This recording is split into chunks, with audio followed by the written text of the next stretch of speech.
dirais que c'est un pacemaker basique.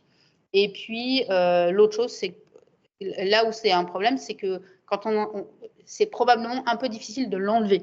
C'est-à-dire que c'est mis dans le ventricule, et quand on a mis des espèces de petits crampons comme ça dans le ventricule droit, aller le récupérer au bout de 10 ans, on ne sait pas dans quelle mesure on va pouvoir les récupérer sans faire un trou. On peut mettre probablement un deuxième pacemaker à côté, mais on ne pourra pas en mettre 4 ou 5, puisque sinon il n'y aura plus de ventricule. Donc, c'est pour ça qu'on n'est aussi pas complètement dans des indications. Par exemple, ce n'est pas du tout un pacemaker pour l'enfant pour le moment. Alors, voilà ce que je voulais vous dire sur le stimulateur cardiaque.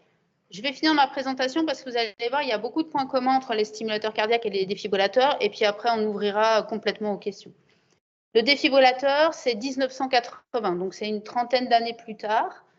Alors, un défibrillateur, ça défibrille. Ça paraît être bête, mais effectivement, c'est ça. Mais c'est un petit peu plus que ça. Donc, les fonctions importantes d'un défibrillateur, c'est d'abord, il faut que ça détecte correctement. L'appareil n'est capable de traiter correctement un trouble du rythme que s'il l'entend correctement. Et cette détection, elle est très importante. Et ça va traiter les troubles du rythme ventriculaire. Qu'est-ce que c'est qu'un trouble du rythme ventriculaire? C'est quand le cœur s'emballe et s'emballe au niveau des ventricules. Donc, on a deux types de tachycardie. Les tachycardies qui viennent des oreillettes. Vous avez peut-être entendu fibrillation auriculaire, flotteur auriculaire. Ça sont des tachycardies bénignes et qui sont traitées par l'ablation par radiofréquence, par des traitements médicaux, mais en tout cas pas par des prothèses. Et puis, on a les tachycardies malignes. Ce sont celles qui viennent des ventricules, comme la tachycardie ventriculaire ou la fibrillation ventriculaire. Et celles-là, en fonction de sur quelle cardiopathie elles surviennent, etc., la plupart nécessitent d'avoir un défibrillateur. Alors, on met un défibrillateur en prévention primaire ou en prévention secondaire. Qu'est-ce que ça veut dire? La prévention secondaire, c'est le patient a fait un événement rythmique grave, il est arrivé à l'hôpital, il a fait déjà un événement rythmique grave, on lui met un défibrillateur de manière à ce que s'il refait un événement, il puisse être sauvé par son défibrillateur. Et la prévention primaire, c'est quoi? C'est quand on fait un trouble du rythme ventriculaire, on a un risque de décès, puisqu'on a un risque de mort subite. Et donc, les premiers DEF qu'on a mis, c'était que de la prévention secondaire. Puis, on s'est rendu compte que c'était un peu bête parce qu'il y a des gens qui mouraient, ils n'arrivaient pas tous vivants à l'hôpital. Et on s'est dit, mais on est quand même capable de déterminer qu'il y a des gens qui sont à haut risque de faire des événements ventriculaires. Ça, c'est ce qu'on appelle la prévention primaire. Par exemple, c'est quelqu'un qui a fait un infarctus, qui est bien traité et qui garde une altération de sa fraction d'éjection. Son cœur ne se contracte pas bien. Celui-là, on sait qu'il a un risque dans l'avenir de faire un trouble du rythme ventriculaire potentiellement létal et on va lui mettre un défibrillateur en prévention primaire.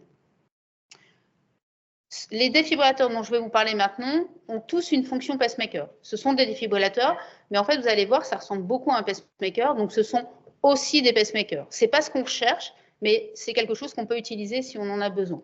Et le matériel, c'est à peu près pareil. C'est un boîtier et une sonde.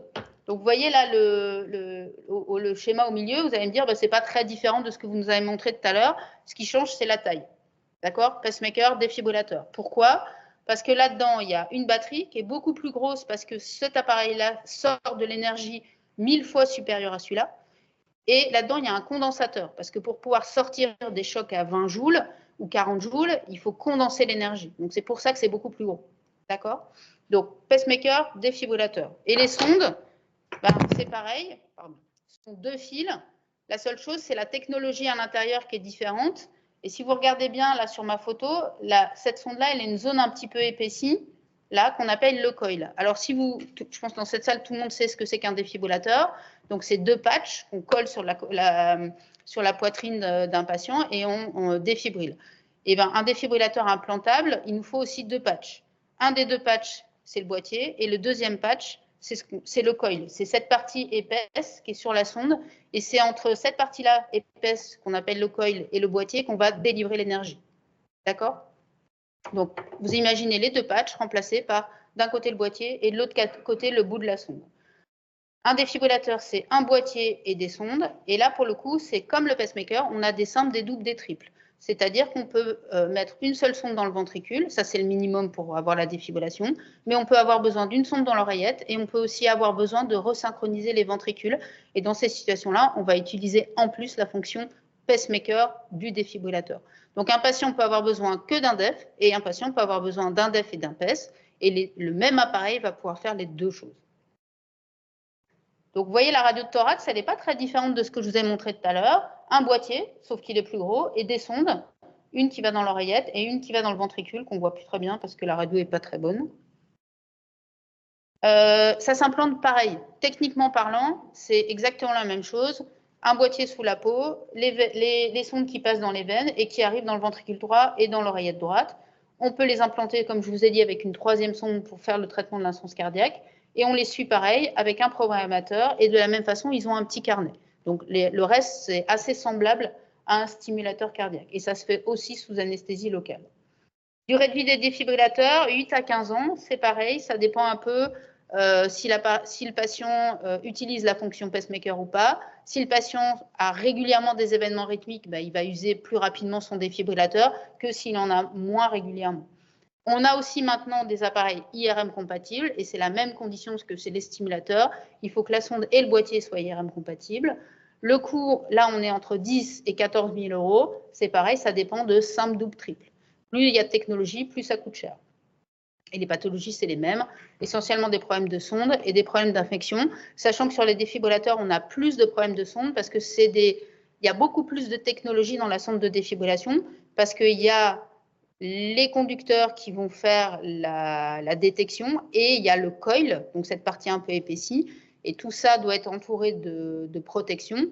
Et ce sont des sondes qui sont technologiquement assez complexes et donc on a un peu plus de problématiques de fracture de sonde sur les défibrillateurs que sur les pacemakers. Juste pour vous donner un petit peu la façon dont fonctionne un défibrillateur, pour chaque patient, on fonctionne en termes de fréquence. On va déterminer une fréquence pour laquelle on va dire au défibrillateur le rythme est normal. Donc on va dire au défibrillateur, par exemple, entre 150 et 150, c'est une fourchette de fonctionnement normal. Donc on va lui dire 50-150, si tu vois un rythme comme ça, tu ne fais rien puisque tout va bien. Quand le cœur est trop lent, par exemple inférieur à 50, c'est la fonction pacemaker du défibrillateur qui va se mettre en route. Et quand le cœur est trop rapide, c'est la fonction défibrillateur qui va se mettre en route.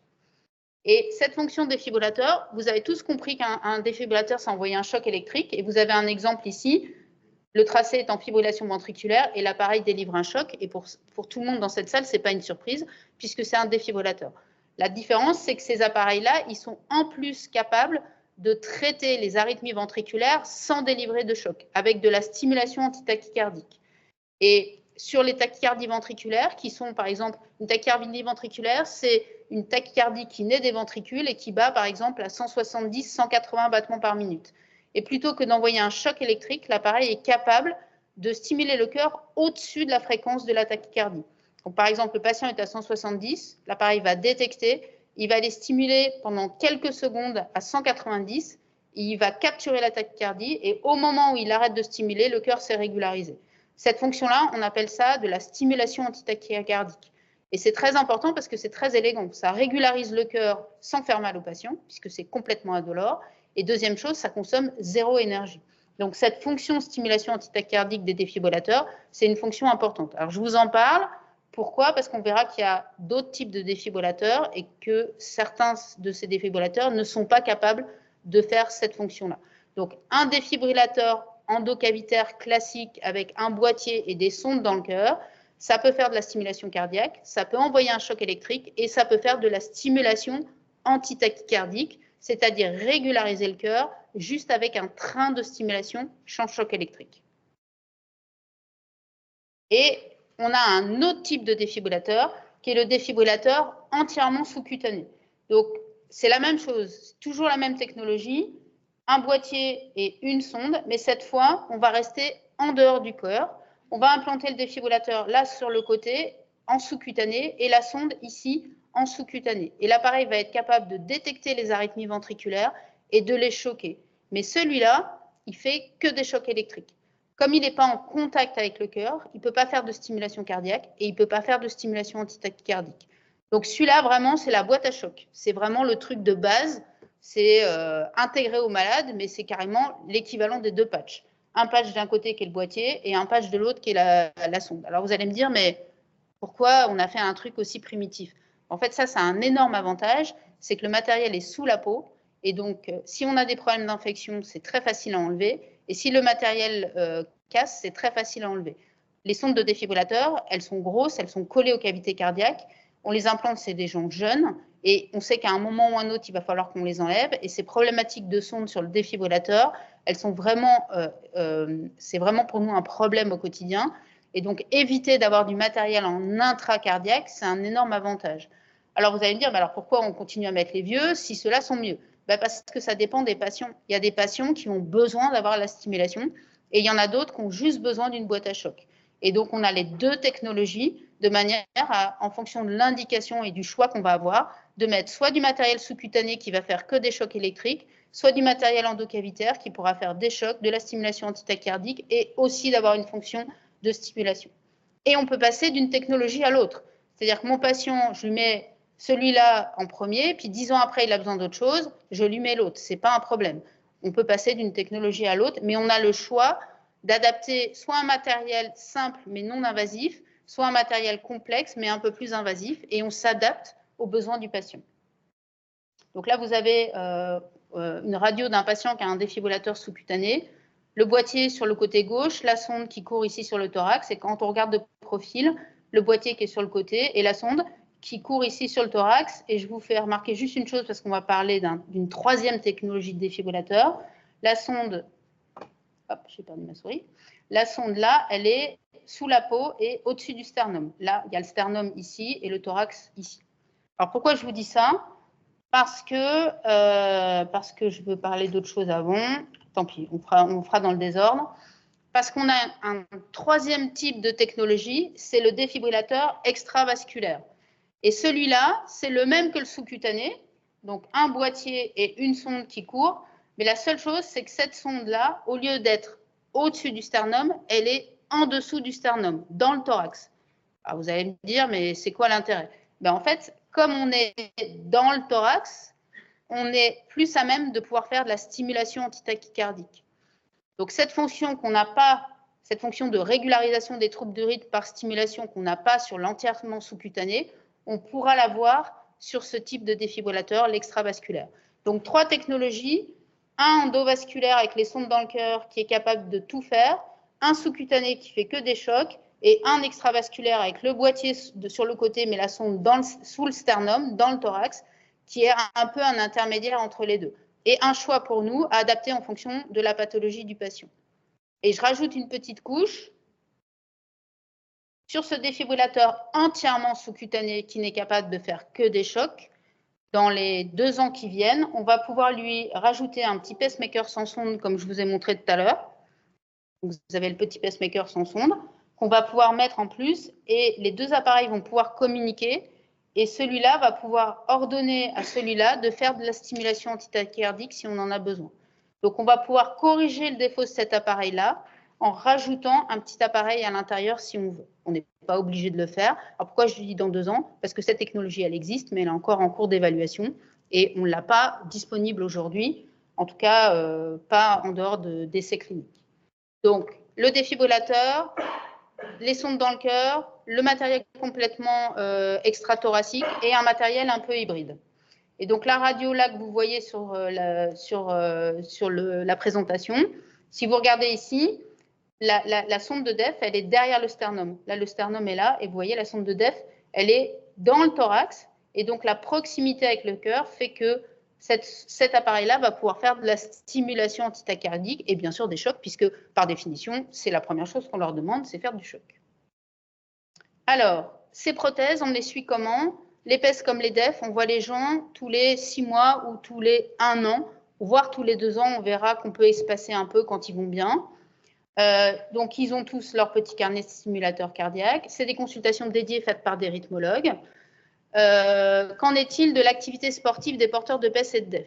Alors, en soi, l'appareil, si je résume un peu, n'est pas une contre-indication à faire du sport. Souvent, ce qui contre-indique les gens au sport, c'est leur cardiopathie.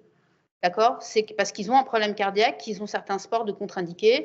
Quand on a un infarctus et 30% de fraction d'éjection, non, on ne peut pas faire de marathon, on ne peut pas faire de foot en compète, etc.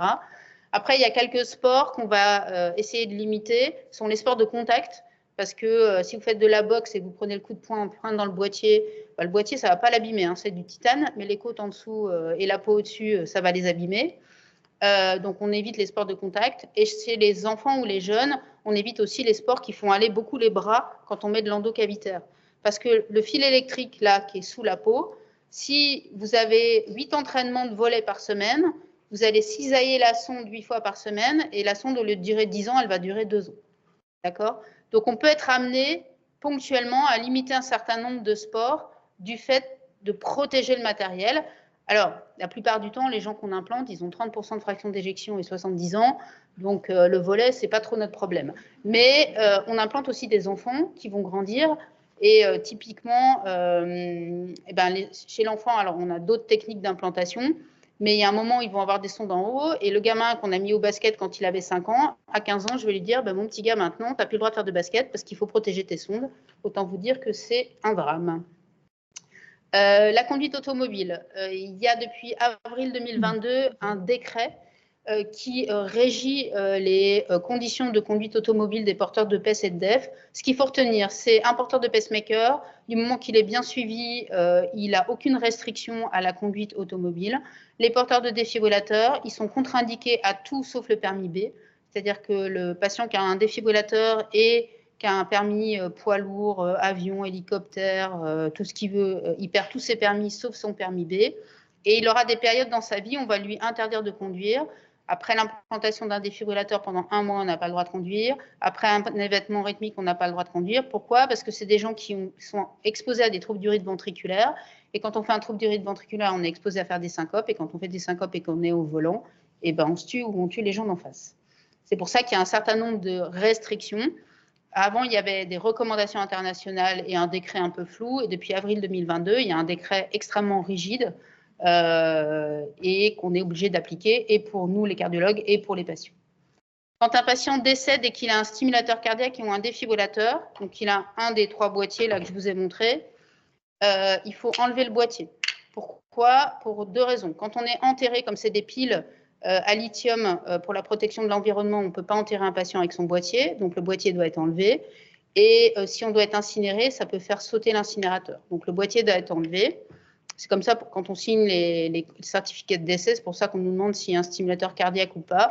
Et celui qui signe le certificat de décès est censé enlever le boîtier, ou alors au moins la personne qui prépare le corps. Il y a une exception pour les pacemakers sans sonde, et heureusement, parce que j'aurais pas aimé aller chercher le PES dans le ventricule droit. Donc quand on a un pacemaker sans sonde, on le laisse dans le patient et il peut être enterré ou il peut être incinéré. C'est une exception à la loi sur le fait qu'on doive les retirer. Pour info, le boîtier appartient au patient, et quand le patient décède, il appartient à la famille. Donc des fois, c'est un peu glauque, mais on nous demande les boîtiers. Quel métier on peut ou ne pas faire avec un pacemaker ou un stimulateur cardiaque? C'est conditionné par les risques de syncope.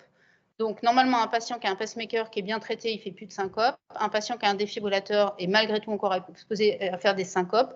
Et donc, c'est nous, les rythmologues, qui évaluons les risques. Exemple, moi, j'avais un patient qui avait un défibrillateur qui était à risque de faire des syncopes et qui travaillait à l'époque où il y avait les fourneaux à la cristallerie d'Arc à Saint-Omer, au-dessus des fourneaux.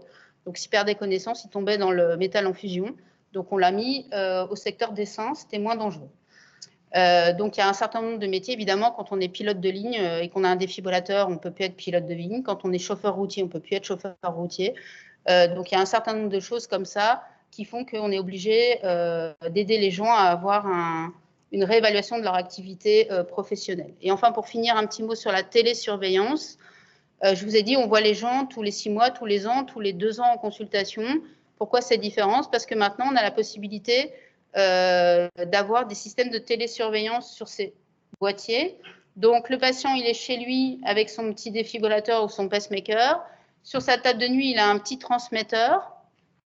Toutes les nuits, le transmetteur va aller chercher les infos dans le défibrillateur ou dans le pacemaker, va les envoyer sur un réseau télécom, un serveur agréé qui va nous renvoyer, nous, les données sur notre centre de télésurveillance ici. On peut choisir les informations qu'on reçoit, c'est-à-dire qu'on peut filtrer les alertes en disant je veux juste savoir s'il y a un problème sur les sondes, si la batterie va bien, et si mon patient il a fait des événements rythmiques ventriculaires, par exemple, on peut choisir. Et nous, on a les données, on a des alertes. Par exemple, on a une alerte, monsieur machin, son boîtier est en fin de vie, il faut le convoquer pour le remplacement de son boîtier. Ou monsieur machin, attention, il y a des problèmes sur sa sonde, il risque d'y avoir des soucis, il faut le reconvoquer. L'info, elle passe du boîtier vers nous, jamais dans l'autre sens. C'est-à-dire qu'on ne peut pas modifier les réglages d'un pacemaker ou d'un défibrillateur dans l'autre sens, c'est impossible. Donc, si vous devez, soit on peut appeler le patient, lui dire comment ça va, etc.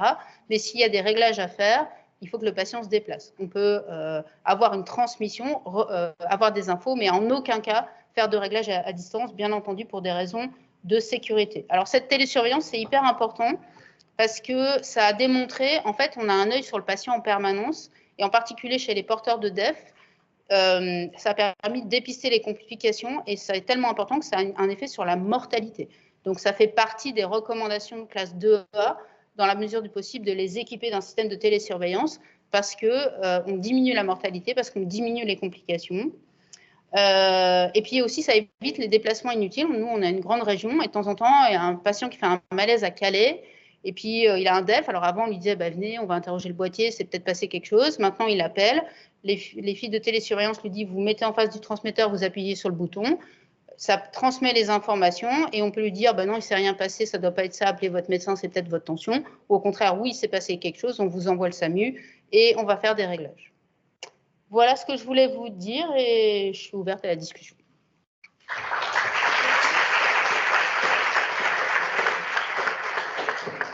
Merci beaucoup.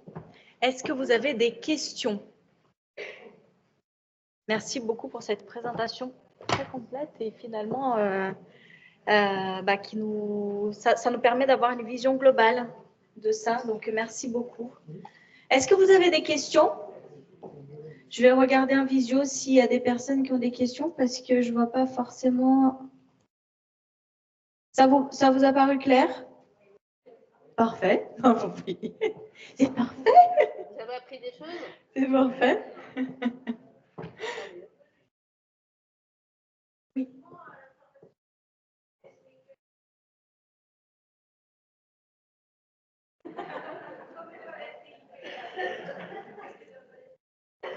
Alors, que fait-on? Normalement, il y a deux choses. Nous, on aime bien les récupérer pour éventuellement, s'il y a une mort suspecte, interroger les boîtiers pour voir s'il n'y a pas eu de problème particulier. Et après, c'est recyclé dans la boîte à piles, en fait. C'est recyclé comme un... Nous, ici à l'hôpital, on les nettoie. Voilà. Et ensuite, on les met dans la boîte à piles et ça part avec les piles normales qu'on met dans les télémétries ou des choses comme ça.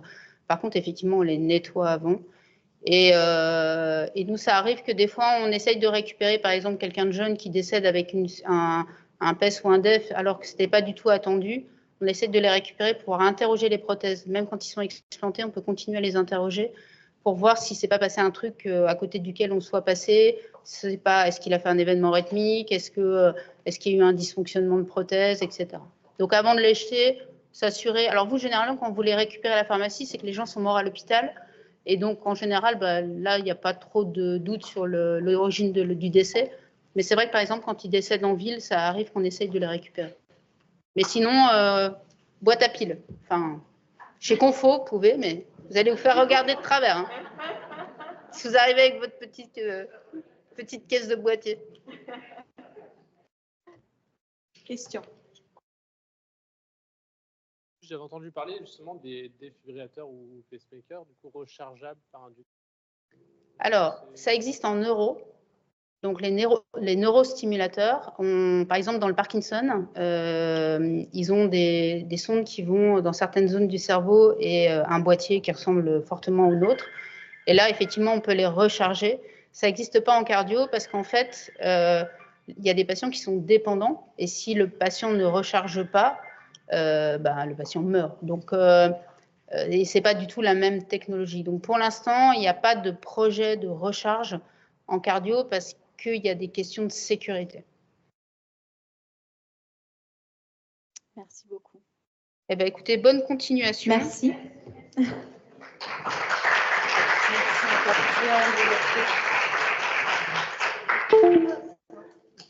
Merci.